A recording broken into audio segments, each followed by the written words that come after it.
Bonjour à tous. Je ne sais pas si, comme moi, vous avez apprécié la louange. En tout cas, moi, j'ai énormément apprécié. Merci encore au groupe de louange, même si j'en fais partie, mais aux autres. Ce matin, on va continuer dans l'étude, l'étude de la Genèse, dans laquelle on est. On a vu par 2 fois la vie d'Abraham. Et la semaine passée, le pasteur Louis nous a parlé de son fils Isaac. Et ce matin, nous allons parler de Jacob. Personnellement, je trouve que c'est des 3, je pense que c'est le plus intéressant. Pour moi, en tout cas. Donc, je vais demander à mon frère de nous lire Genèse, chapitre 32, du verset 24 au verset 32.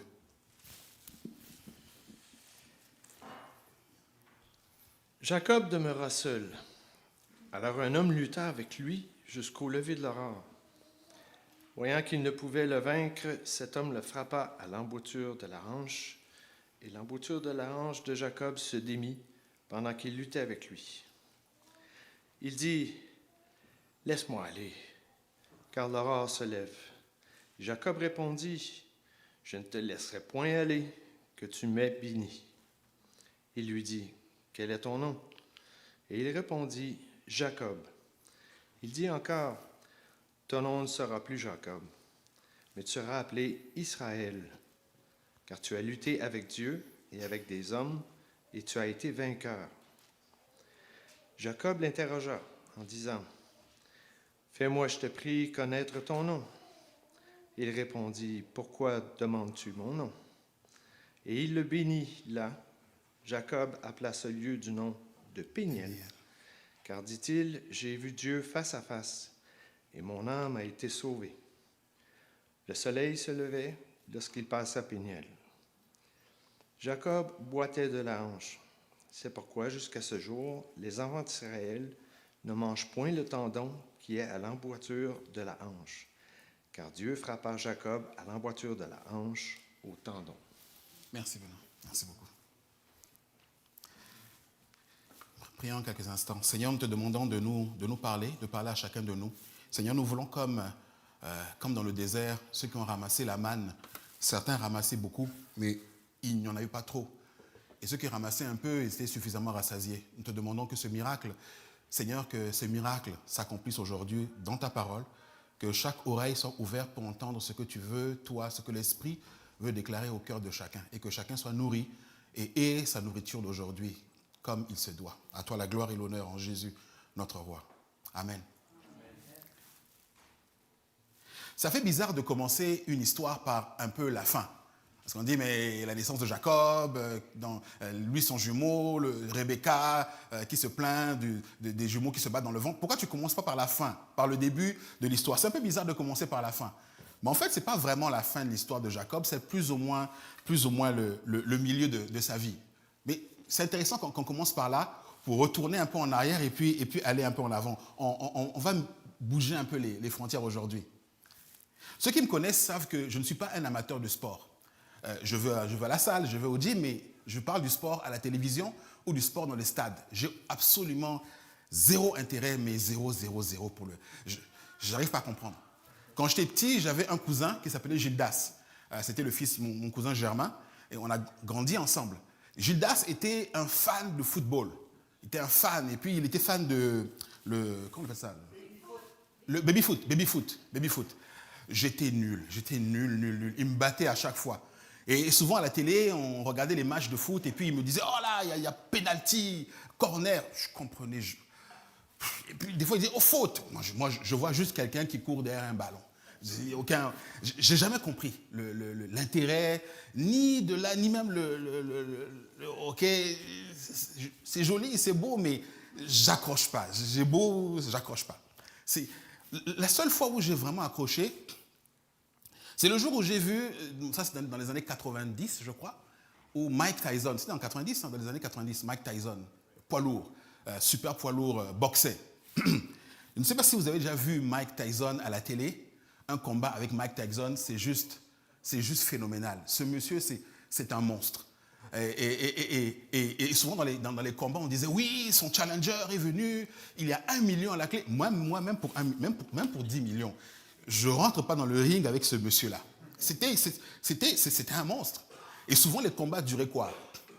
Un round. Quand ça durait, souvent, même une fois, c'est que ça a duré que 10 secondes ou 20 secondes le combat, et puis l'autre monsieur était à plat. Quand je voyais des poids lourds comme ça, lui, et les vieux combats comment il s'appelle, de Mohamed Ali, Cassius Clay avant, je trouvais ça, il y avait une certaine beauté à ces combats-là. C'était beau, je trouvais. Et je trouvais ils avaient vraiment de la puissance dans les bras. Jusqu'à ce qu'un jour, un collègue à moi, qui était aussi boxeur, amateur et semi-professionnel, m'a expliqué que, en fait, contrairement à ce qu'on pense, la puissance du boxeur ne vient pas des bras. La puissance des boxeurs vient des pieds. Ah, je l'ai regardé. Il dit, ça vient des pieds. Et là, il me dit que si tu remarques bien, quand il porte des coups, on se place et le coup ne vient pas des bras, le coup vient des pieds. C'est les pieds qui donnent l'impulsion et la hanche qui pivote et après le coup est porté. Et c'est pour ça que les coups sont tellement aussi puissants. C'est la hanche qui fait tout. C'est les jambes et la hanche qui fait tout. L'impact des coups qu'on peut porter, ça vient de la hanche.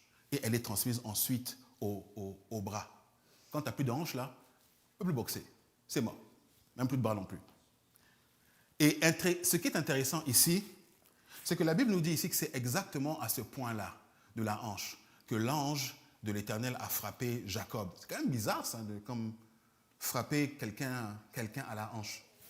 Mais c'est parce que la puissance même du corps s'exprime par ce côté-là, par la transmission de la hanche. Dieu déclare ici, quelques années plus tard, à Moïse, quand Moïse le rencontre sur la montagne, Dieu lui dit, « Je suis le Dieu d'Abraham, d'Isaac et de Jacob. » Ce qui est intéressant, c'est qu'il ne dit pas simplement « Je suis le Dieu d'Abraham ». Il dit « Je suis le Dieu d'Abraham, je suis le Dieu d'Isaac et je suis le Dieu de Jacob. » Je suis le Dieu d'Abraham. Je suis le Dieu de ce païen-là qui s'est détourné de ses dieux en Our, en Chaldée, et qui m'a suivi, et qui a cru en moi, et qui m'a suivi, et qui a abandonné la religion de ses pères et a fondé une alliance, et a accepté une alliance avec moi pour obéir en toutes choses.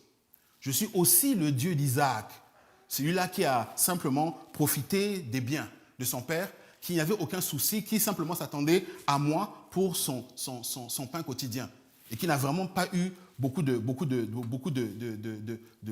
conflits, beaucoup d'obstacles comme l'a eu son père.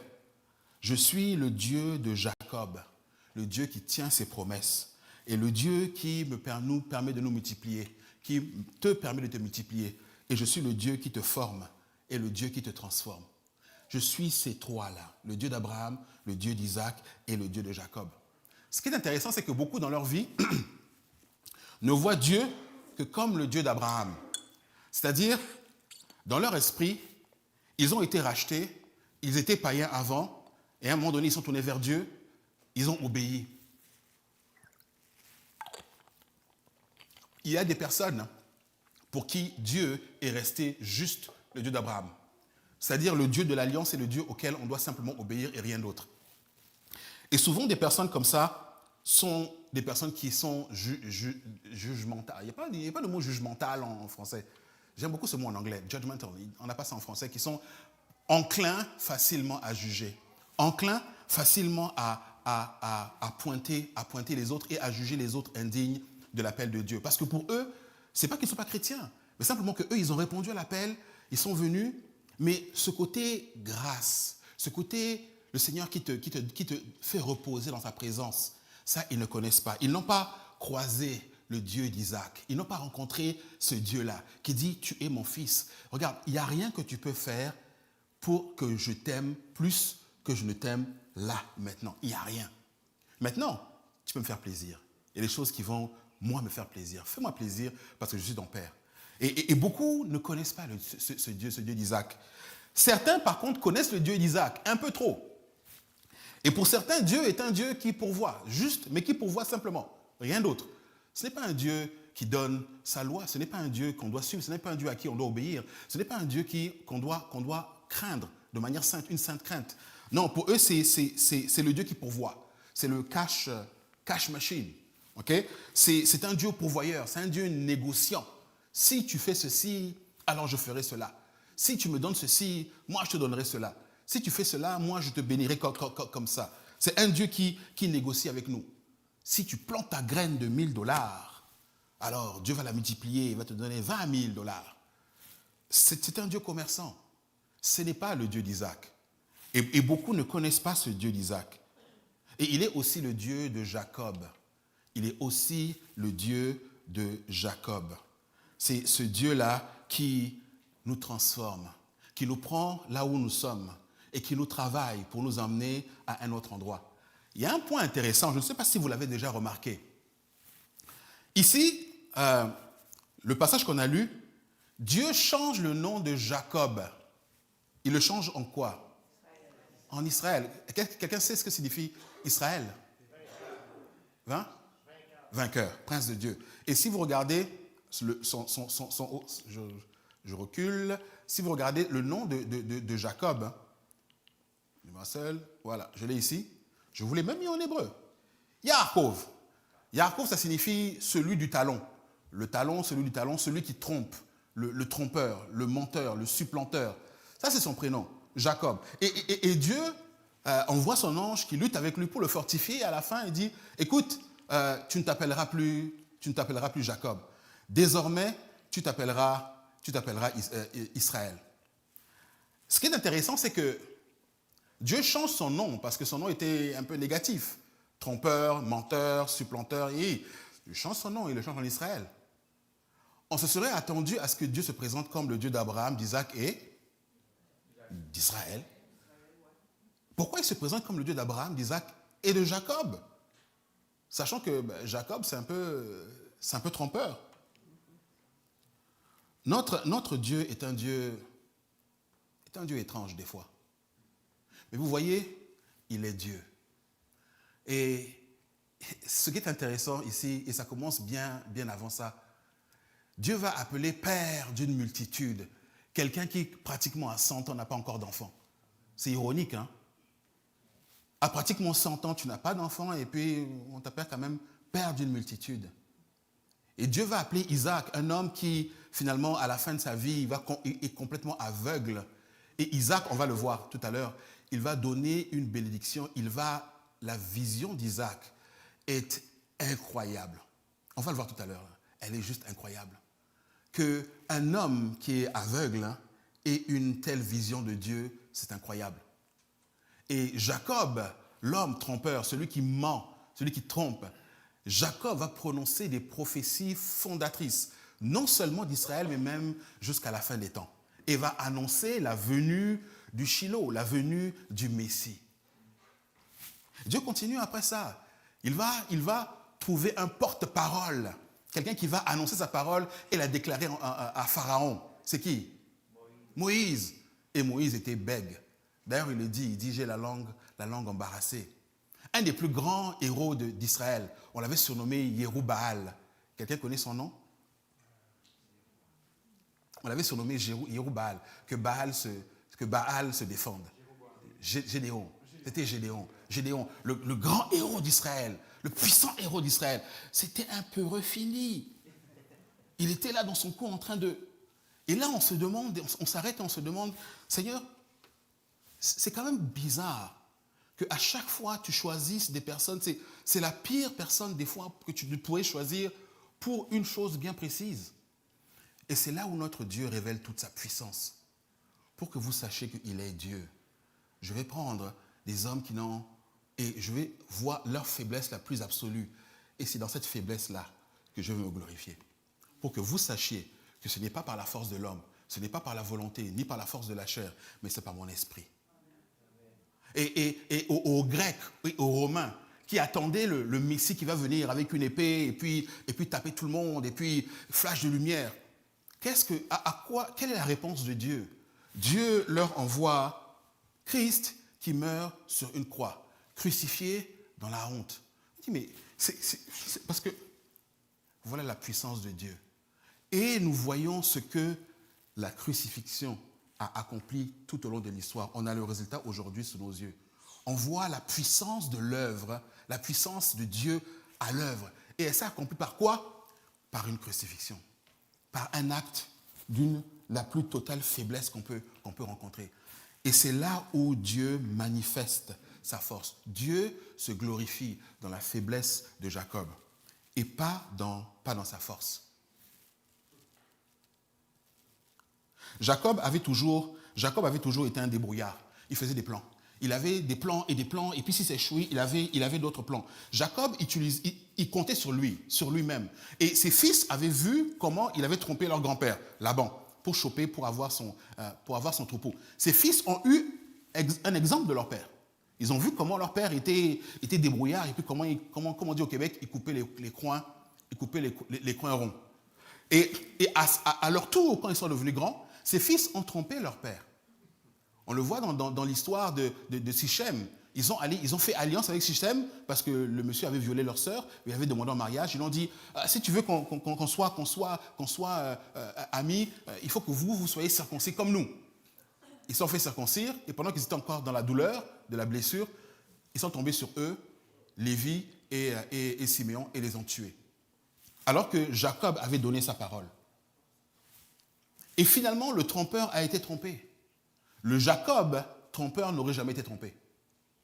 C'est difficile parfois de voler un voleur parce qu'il est très attentif. Et c'est difficile des fois d'être crédible auprès d'un menteur parce qu'il est menteur.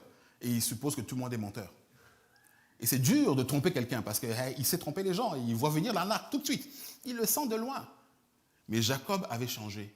Le Jacob d'après Pénuel était un autre homme qui, lui, pouvait être trompé. Et il l'a été. Jacob, il pouvait dire un peu comme Paul dit, et même je regarde toute chose comme une perte à cause de l'excellence de la connaissance de Jésus, mon Seigneur, pour lequel j'ai renoncé à tout, et je le regarde comme de la boue afin de gagner Christ. Jacob, lui, avait rencontré son Dieu. Et ça avait changé. Dieu a brisé Jacob. Dieu a brisé l'orgueil de Jacob, et Dieu a brisé en Jacob ce qui faisait sa force. Il part de là et il est boiteux. Dieu est le Dieu d'Abraham, il est le Dieu d'Isaac et il est le Dieu de Jacob. Pour nous, ça signifie quoi?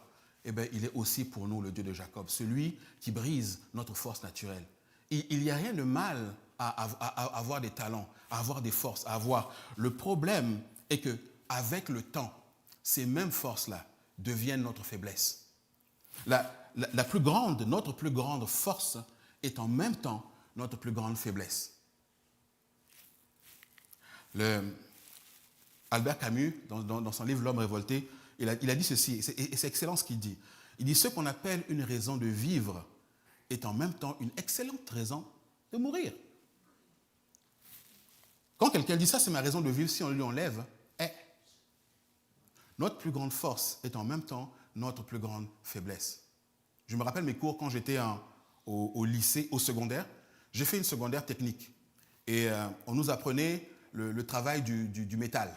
On nous apprenait tout le cycle du fer, du minerai jusqu'à la fusion, première fusion, et ensuite comment on raffinait l'acier. On a appris à l'école tout le processus. Et on nous apprenait que quand on fond le fer et qu'on lui met un peu d'oxygène, on lui met un peu de carbone, on obtient un acier qui est extrêmement dur. On en fait des bouches d'égout. Okay? On en fait des bouches d'égout. On appelle ça, c'est la fonte. On en fait des bouches d'égout ou des poids pour soulever. Cet acier est extrêmement dur. Mais le problème, comme il est dur, on ne peut quasiment rien en faire. Parce qu'il casse facilement. Il ne plie pas. Le moindre choc extrêmement violent, il pète. Et pourtant, il est super solide. Et c'est là le problème. Quand on se repose sur certaines habilités, au lieu de se reposer, de mettre sa confiance en Dieu, à un moment, Dieu va intervenir dans notre vie et briser ça. Ce n'est pas que la qualité ne lui plaît pas, c'est que la qualité ne peut pas être utilisée par lui. Et il va la briser. Des fois, certaines personnes sont très fières de leur intellect. C'est une bonne chose. Et puis à un moment donné, on va se rendre compte qu'on a des pertes de mémoire. On n'arrive pas à se rappeler certaines choses. Et pour nous, c'est une catastrophe. Parce que notre appui, notre béquille, c'était notre intellect. C'est notre capacité à réfléchir, notre capacité à conceptualiser. D'autres personnes sont très douées de leurs mains. Ils font des choses, quand on les regarde, on est juste « waouh ». Nous, ça nous prendrait des années pour faire, eux, ils le font comme ça.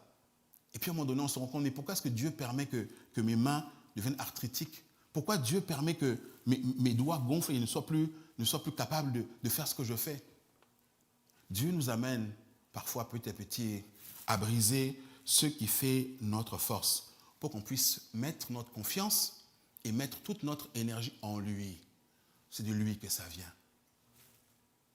Beaucoup de personnes ont énormément d'expérience, mais des fois l'expérience blesse et l'expérience est néfaste.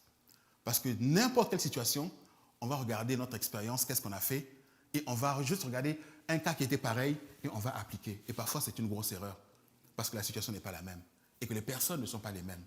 Mais on compte sur notre expérience. Après Pénuel, il avait changé.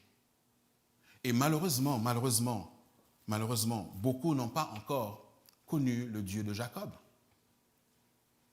Et c'est à ça ce matin que nous sommes invités à connaître le Dieu de Jacob. Le Dieu qui vient et qui brise notre force. Parce que lui, il se glorifie dans notre faiblesse. Mais oui. Mais après ça, on le connaît d'une manière dont on ne doute même pas. La maladie n'est pas... la maladie est un ennemi. La maladie est notre ennemi. Point final. Il n'y a rien de bon dedans. Il n'y a vraiment rien de bon dedans. Mais beaucoup d'entre nous qui sont passés par une sérieuse maladie se sont rendus compte qu'au travers de ça, de cette épreuve-là, on l'a connu d'une manière qu'on ne l'aurait pas connu autrement. On a grandi d'une certaine façon. Et notre relation à lui, notre rapport à lui a complètement changé. A complètement changé. À un moment, on lutte. Souvent, je dis ça à Naël et ça la fait rire. Mais je dis toujours, sur la glace noire, il n'y a que 4 étapes. La première étape, c'est l'étape O. La deuxième étape, c'est l'étape non. La troisième étape, c'est l'étape OK. Et la quatrième étape, c'est l'étape la marde. Je vous explique. Glace noire. Oh, non. Bon, d'accord. La marde. Bouf, on tombe. À un moment donné, on arrive à une acceptation de ce que... ça vous est déjà arrivé, hein, sur la glace noire. Hein. À un moment donné, vous rendez, vous luttez. Mais à un moment donné, votre cerveau vous dit, c'est mort. Et puis là, on arrête et puis on tombe comme un sac. Pouf, simplement. Mais avec le Seigneur, c'est pareil. À un moment donné, on va se rendre compte que je lutte. OK. Je laisse tomber. Je laisse tomber. Fais ce que tu veux. Et c'est ça, le Dieu de Jacob. Je suis le Dieu d'Abraham, d'Isaac et de Jacob. Et Jacob, tout à l'heure, j'ai parlé de ce que leur père, Isaac, avait dit. Et là, on va regarder ça. On va regarder l'histoire de Jacob et son frère. On revient un peu en arrière. Je vous ai dit, hein, je vais vous bousculer un peu ce matin-là. Ça va vous empêcher de dormir. Bousculer un peu. Et là, on revient un peu en arrière. Jacob, sous l'instigation de sa mère, va aller chercher à voler la bénédiction de son frère Ésaü. Sa mère l'a arrangé, l'a préparé, et voilà Jacob qui va se faire passer pour son frère Ésaü pour que son père le bénisse à sa place. Voilà ce que la Bible dit. Jacob s'approcha et le baisa. Isaac, qui était aveugle en fait, sentit l'odeur de ses vêtements. Puis il le bénit et dit, voici l'odeur de mon fils, et comme l'odeur d'un champ que l'Éternel a béni. Que Dieu te donne de la rosée du ciel et de la graisse de la terre, du blé et du vin en abondance. Que des peuples te soient soumis et que des nations se prosternent devant toi. Sois le maître de tes frères et que les fils de ta mère se prosternent devant toi. Maudit quiconque te maudira et béni quiconque te bénira. C'est toute une bénédiction. Toute une bénédiction que Jacob reçoit de son père, Isaac. C'est beau, hein? voilà ce qu'il reçoit. On va résumer ce qu'il reçoit. Il reçoit la rosée du ciel et la graisse de la terre, c'est-à-dire des récoltes abondantes. Il reçoit du blé et du vin en abondance, ça c'est sa bénédiction. Il reçoit des peuples soumis et des nations qui se prosternent devant lui. Il reçoit que les fils de sa mère c'était Rebecca. Ils reçoivent que les fils de sa mère se prosternent devant lui et que ceux qui le maudissent, ceux qui le bénissent soient bénis et que ceux qui le maudissent soient maudits. Waouh, c'est puissant. C'est puissant. Sauf que, Jacob est éleveur. Jacob n'est pas cultivateur. Il n'est pas cultivateur. On ne voit nulle part que Jacob a cultivé. Nulle part.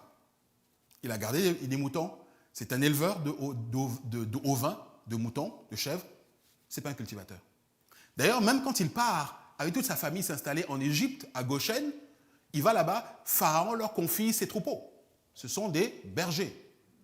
Ce n'est pas un cultivateur. Il dit, où est la graisse de la terre que son père lui a promis? Deuxièmement,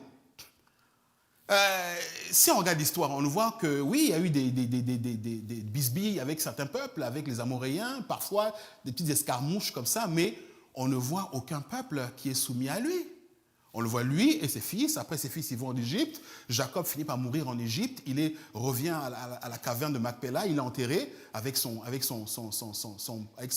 père et son grand-père. That's it.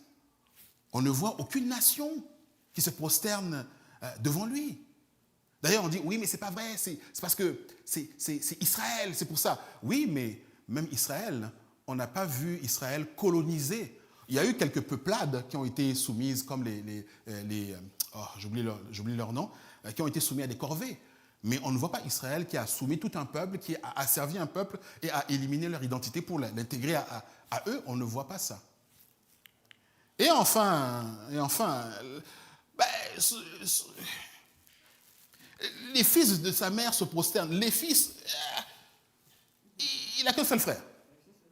Rebecca n'a que 2 fils. Il y a lui et puis Ésaü. Il n'y a que lui et puis Ésaü. Pourquoi les fils de sa mère? Ces bénédictions-là ne font aucun sens. Ça n'a aucun sens. Je sais pas pour vous, peut-être que vous voyez autre chose, mais ça n'a aucun sens. Cette bénédiction, elle est étrange. Elle est étrange, on ne la comprend pas.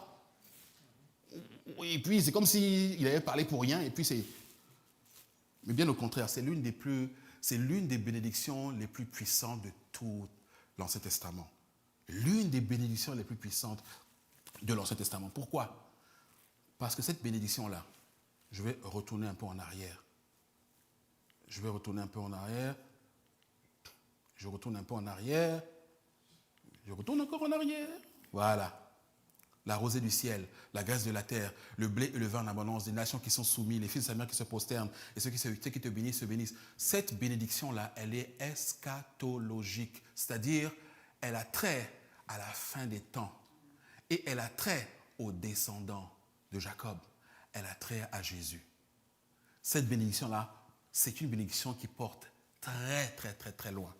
Et lui-même, voyez les temps messianiques. Et ce sont les temps messianiques qu'il est en train de décrire à Jacob. Et on voit toutes ces choses-là viendront à se réaliser sous Christ.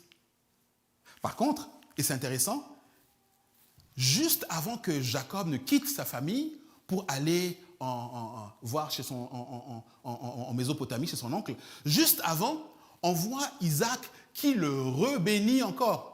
On dit, mais Isaac, là, tu es sénile ou c'est parce que tu l'as déjà béni? Pourquoi tu le rebénis encore? Lisons. Que le Dieu tout, juste avant qu'il parte, son père le bénit encore.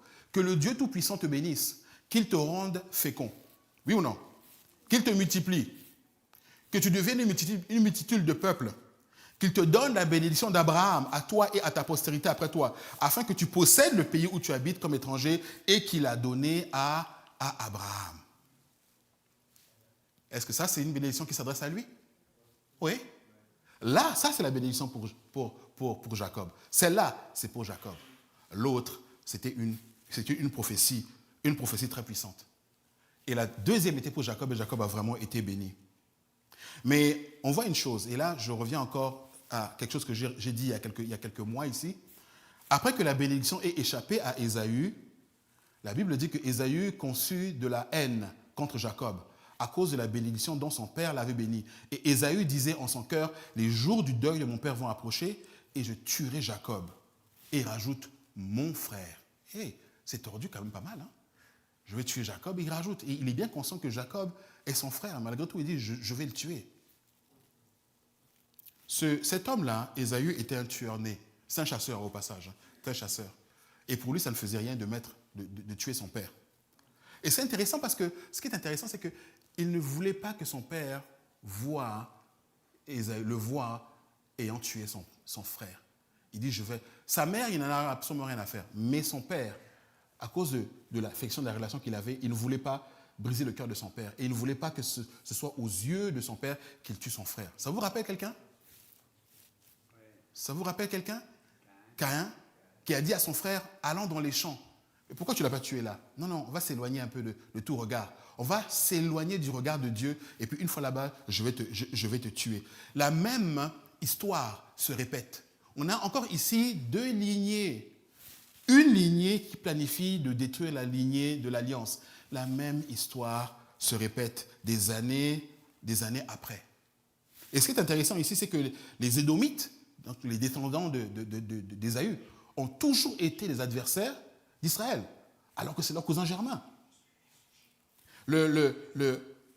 Ésaü, au moment où il veut venir tuer son frère, on a vu le passage, finalement, après que Jacob passe le gué, son frère Ésaü vient pour le tuer, et Ésaü, finalement, ils arrivent, ils voient son frère, les deux fondent en larmes, ils pleurent, c'est le retrouvaille, et puis Ésaü repart. Et puis Jacob part de son côté. Les frères se séparent, ils vont se retrouver à la mort de leur père pour l'enterrer, et puis ils se séparent à nouveau. Ésaü a pardonné à son frère.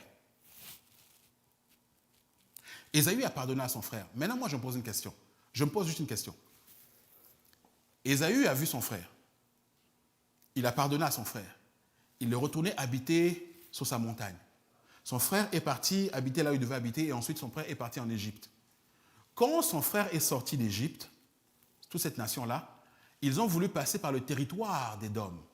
Et on dit, mon frère, permets-moi de passer par ton territoire. Il dit, je sais que tu es mon frère, je ne prendrai pas ton eau. L'eau que je prendrai, je vais la payer. Tout ce qu'on prendra, on va te le payer. Permets-moi juste de passer par ton territoire. Et Édom a refusé. Et une partie d'Édom, les Amalécites, qui sont des descendants aussi d'Édom, les ont attaqués même par derrière. Voici la question que je me pose.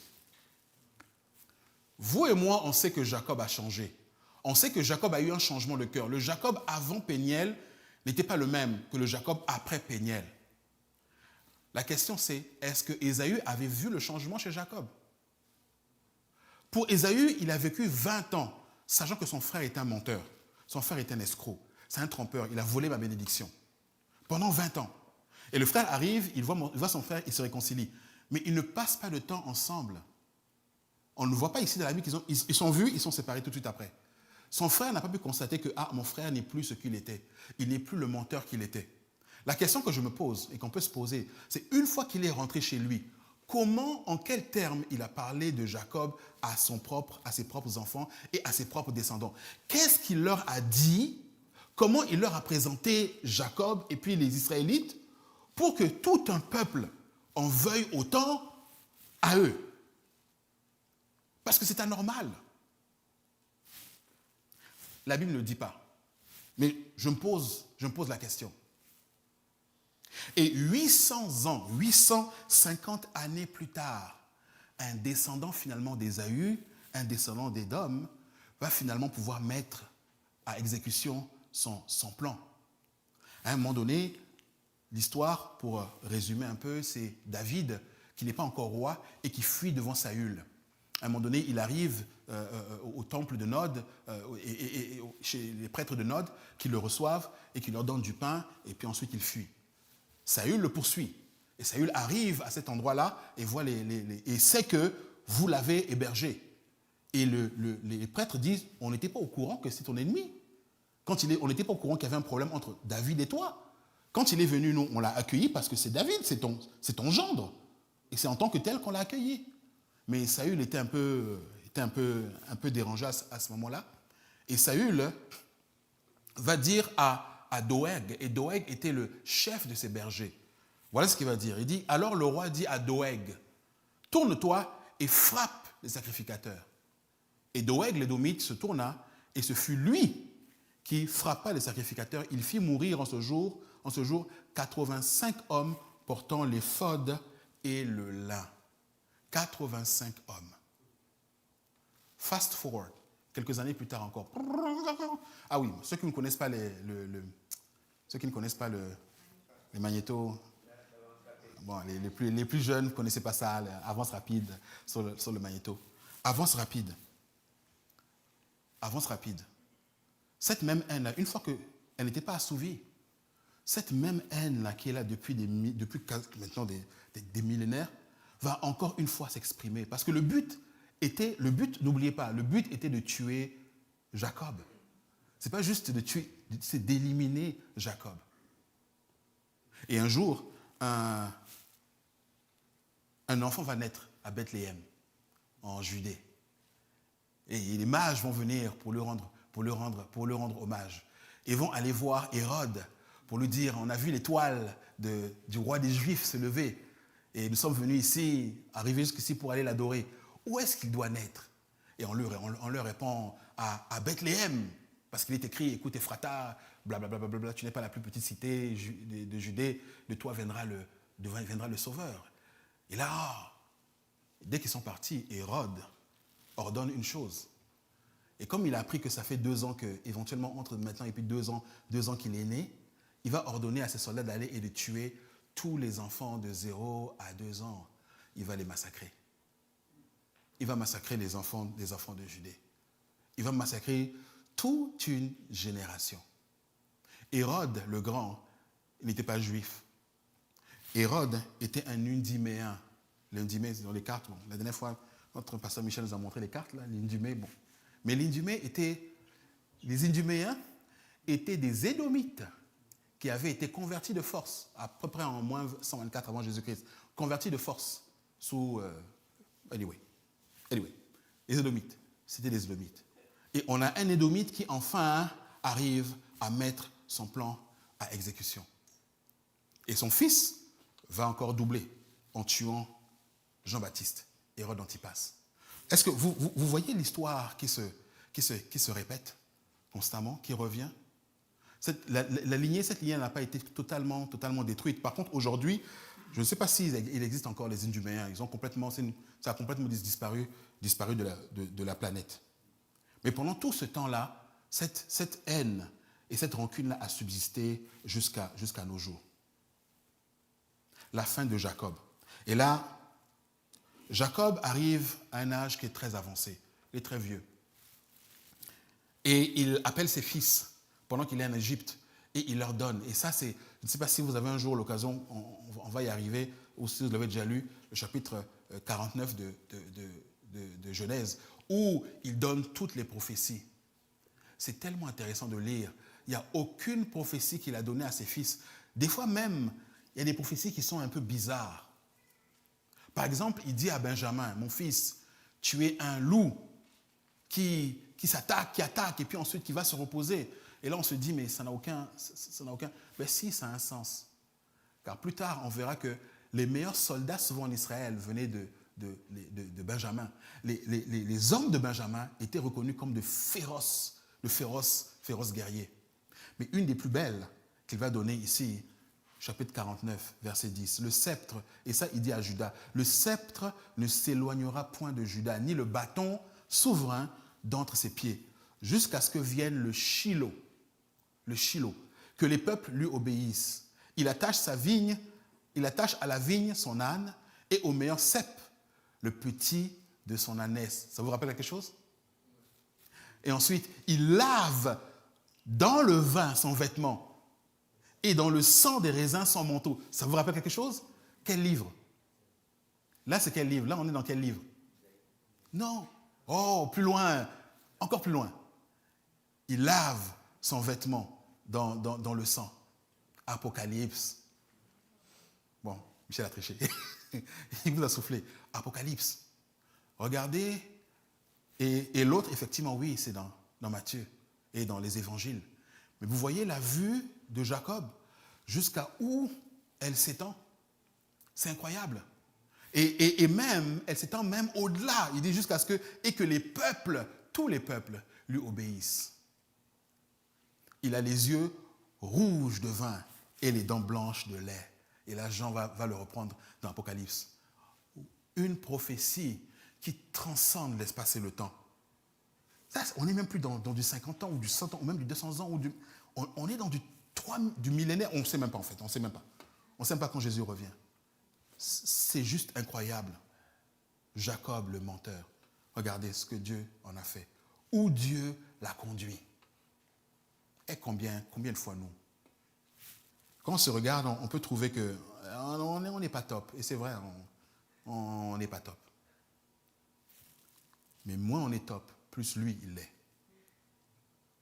Plus on est faible, et plus lui, il est fort.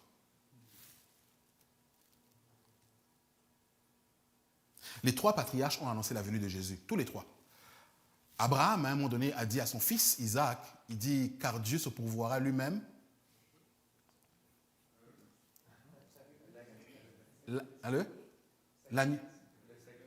L'agneau du sacrifice.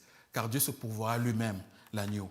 Et tout à l'heure, on a vu comment Isaac a béni Jacob et les bénédictions qu'il a données concernant le Christ. Et ici maintenant, c'est à Jacob qui donne la prophétie sur Juda et qui donne des prophéties de la fin des temps. Abraham, et je vais finir par là, je demandais au groupe de louanges de venir. Abraham illustre le principe par lequel on vient à Jésus, par lequel on vient à Dieu. C'est par la foi. On abandonne nos croyances, on abandonne nos idées préconçues. On vient à lui tel que nous sommes. On a confiance en lui, simplement. Et l'alliance, c'est lui qui est le garant de cette alliance-là. C'est lui qui est allé à la croix, pas nous. C'est lui. Jour après jour, on vit le Dieu d'Isaac, le Dieu qui pourvoit à nos besoins, le Dieu sur qui on peut simplement se reposer, le Dieu sur qui on compte jour après jour. Et enfin, il est pour nous aussi le Dieu de Jacob, le Dieu de la transformation, le Dieu qui brise notre force. Si aujourd'hui nous sommes dans une phase de notre vie où on voit notre force être brisée, on voit comme ce qu'on avait espéré, c'est pas ça, où posons-nous un instant et demandons-nous qu'est-ce que Dieu est en train de faire dans ma vie. Là, j'ai toujours été bon dans ça et là, je ne peux plus. Oui, qu'est-ce que Dieu est en train de faire? Je nous propose de nous remettre complètement entre ses mains et d'accepter ce qui vient. Des fois, c'est vrai, c'est effrayant. Des fois, c'est vraiment effrayant. L'inconnu, les épreuves, c'est effrayant. Mais comme quand on est sous la glace noire, à un moment donné, quand on a fait la danse, et puis on se rend compte que tu ne t'en tireras pas. On met tout à terre. Ce matin, mettons tout à terre pour lui. Mettons nos projets à terre devant lui. Mettons nos qualités à terre devant lui. Mettons nos points forts à terre. Mettons nos faiblesses à terre devant lui. Attendons-nous à ce qu'il va faire dans notre vie. Le pasteur Michel, la dernière fois, disait que Abraham, c'était un géant. Et c'est vrai. C'est Dieu qui a fait de lui un géant. On enlève Dieu de là, Abraham est totalement insignifiant. Dieu fait de nous des géants, et des géants dans la foi. Par sa grâce, on ne se verra jamais comme ça. Jusqu'à notre mort, on ne se verra jamais. On ne se verra jamais comme ça. D'autres peut-être nous verront comme ça, mais ce n'est pas important. Devant lui, il fait de nous des géants. Donc je ne sais pas actuellement par quoi on passe, quelles sont les questions, quels sont nos combats. Lui, il ne change pas. Il est le même, hier, aujourd'hui et éternellement. Je nous invite, et je ne dis pas je vous invite, je nous invite à lui faire confiance. Quoi qu'il en soit, quelle que soit notre situation, quel que soit ce qui est devant nous, ou même ce qui est en nous. Parce que des fois, les pires luttes, là, c'est à l'intérieur. Faisons-lui confiance. Il est le Dieu d'Abraham, le Dieu d'Isaac et le Dieu de Jacob pour nous. Amen. Que Dieu vous bénisse.